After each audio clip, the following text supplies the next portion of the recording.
IT job కోసం try చేస్తున్నారా? Coding ట్యూటర్లో training తో పాటు స్టైఫండ్ అండ్ 100% జాబ్ గ్యారంటీ.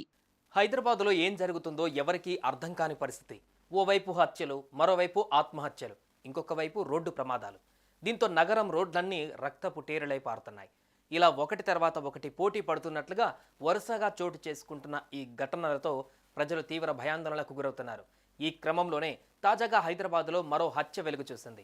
కేవలం సెల్ ఫోన్ ఛార్జర్ కోసం ఓ దుండగుడు మహిళను అతి దారుణంగా హత్య చేశాడు. ఇదే ఘటన ఇప్పుడు స్థానికుల వెన్నులో వణుకు పుట్టించేలా చేస్తోంది.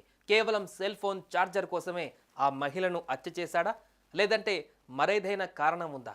ఈ క్రైమ్ స్టోరీలో అసలేం జరిగిందో ఇప్పుడు తెలుసుకుందాం.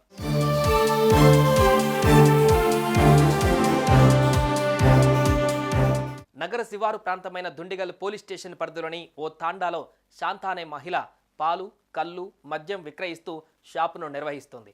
కమల్ కుమార్ అనే 27 ఏళ్ల యువకుడు ఆల్ట్రా క్లీన్ సర్వీసెస్ కంపెనీలో మెయింటెనెన్స్ సూపర్వైజర్గా పనిచేస్తున్న సమీప ప్రాంతంలో ఉంటున్నాడు. అయితే ఇతడు ఇటీవల ఆ మహిళ షాప్ వద్దకు వచ్చాడు. సెల్ ఫోన్ ఛార్జర్ కావాలని శాంతను అడిగాడు. ఇదే విషయమై ఇద్దరి మధ్య వాగ్వాదం చోటు చేసుకుంది. ఇక మాట పెరిగి చివరికి ఘర్షణకు దారితీసింది. దీంతో క్షణికావేశంలో ఊగిపోయిన కమల్ కుమార్ ఆ మహిళపై దాడి చేసి వెనక్కి నెట్టడంతో ఆ మహిళ కింద పడిపోయింది. దీంతో ఆ మహిళ తలకు తీవ్ర గాయమైంది.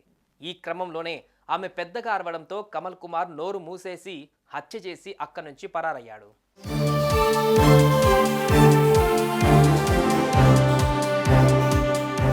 ఉన్నట్టుండి శాంత శవమై కనిపించడంతో స్థానికులు ఒక్కసారిగా షాకు గురయ్యారు. వెంటనే పోలీసులకు సమాచారం ఇచ్చారు. ఘటనా స్థలానికి చేరుకున్న పోలీసులు ఆ మహిళ మృతదేహాన్ని పరిశీలించి పోస్టుమార్టం నిమిత్తం ఆసుపత్రికి తరలించారు. అనంతరం కేసు నమోదు చేసుకున్న పోలీసులు స్థానికంగా ఉన్న సీసీ కెమెరాల ఆధారంగా నిందితుడు కమల్ కుమార్ అని గుర్తించారు. దీంతో పోలీసులు తాజాగా అతన్ని గాగిల్లాపూర్ ఎక్స్ రోడ్డులో అదుపులోకి తీసుకున్నారు. విచారణలో భాగంగా అతడు తన నేరాన్ని అంగీకరించినట్లుగా పోలీసులు తెలిపారు.